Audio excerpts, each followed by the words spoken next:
Subscription not for profit कन्सर्नचं posting आणि treatment कशी करायची ते आपण बघूया. रिसिप्ट्स इन पेमेंट अकाउंट मध्ये मागच्या वर्षीचे 1,500, या वर्षीचे 80,000 आणि पुढच्या वर्षीचा ऍडव्हान्स 3,500 असे टोटल 85,000 मिळालेले आहेत.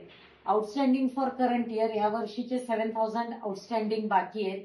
आउटस्टँडिंग फॉर इयर 23-24 म्हणजे लास्ट इयरचे 2,000 बाकी आहे.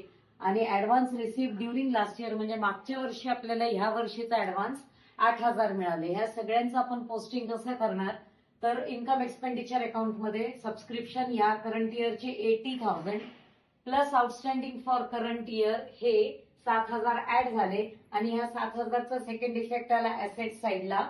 नंतर advance received in last year for current year हे जे लास्ट इयर ऍडव्हान्स मिळाला होता तो 8,000 या वर्षी आपण ऍड केला आणि याचा सेकंड इफेक्ट कुठेही येणार नाहीये.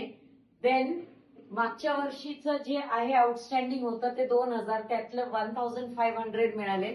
सो 500 आर स्टील आउटस्टँडिंग ते परत ऍसेट साइडला दिसतील आणि 3,500 जे आहेत advance received in current year हे लायबिलिटी साइडला जाईल. Pre received subscription 3,500.